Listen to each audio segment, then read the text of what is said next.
திருப்பத்தூரில் வேலையில் ஷிப்ட் மாற்றம் செய்ய கால தாமதமாக வந்ததை கடுமையாக கண்டித்ததால் உயிர் நண்பன் தலையில் ஸ்லாப் கல்லை போட்டு கொலை செய்த சம்பவம் அதிர்ச்சியை ஏற்படுத்தியிருக்கிறது. 35 ஆண்டுகால நட்பு கோபத்தில் சிதைந்த சம்பவத்தின் பின்னணி என்ன?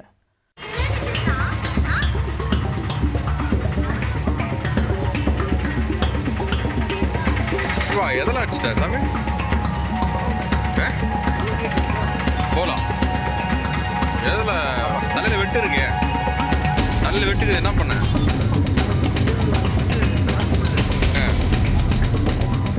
நைட் ஷிப்ட் முடித்து ரிலீவ் செய்ய கால தாமதமாக வந்த நண்பனை கடுமையாக கண்டித்த நபர் கொடூரமாக கொலை செய்யப்பட்டுள்ளார்.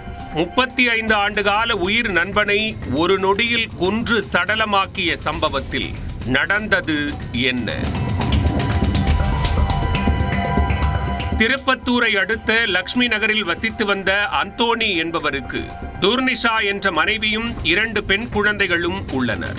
அந்தோணி தனது 35 ஆண்டுகால உயிர் நண்பன் கார்த்திகேயனுக்கு சமீபத்தில் வாட்ச்மேன் வேலை வாங்கி கொடுத்துள்ளார். இருவரும் சூப்பர் மார்க்கெட்டில் இரவு பகல் என மாறி மாறி டியூட்டி பார்த்து வந்தனர். கடந்த சில மாதங்களாக கார்த்திகேயன் நேரத்திற்கு வேலைக்கு செல்லாமல் காலம் கடந்து சென்றுள்ளார். அதை அந்தோணி அவ்வப்போது எச்சரித்துள்ளார்.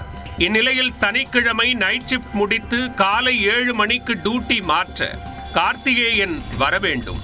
ஆனால் காலம் தாழ்த்தி 8:35 மணிக்கு சென்றுள்ளார். இதனால் ஆத்திரமடைந்த அந்தோணி அருகில் இருந்த பிரம்பை எடுத்து கார்த்திகேயனை சரமாரியாக தாக்கியுள்ளார்.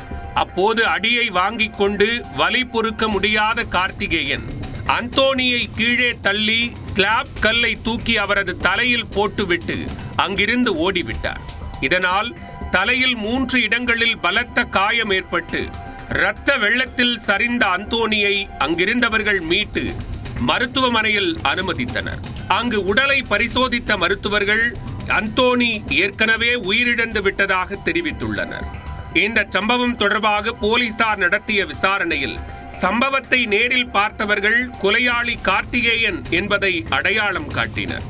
இதனை அடுத்து தனிப்படை அமைத்து உறவினர் ஒருவரின் வீட்டில் பதுங்கியிருந்த கார்த்திகேயனை போலீசார் கைது செய்து சிறையில் அடைத்தனர். நைட் ஷிப்ட் மாற்றம் செய்ய கால தாமதமாக வந்ததை கண்டித்ததால் 35 ஆண்டுகால நண்பனை ஆத்திரத்தில் கொன்று போட்ட சம்பவம் திருப்பத்தூரில் பெரும் அதிர்ச்சியை ஏற்படுத்தியுள்ளது.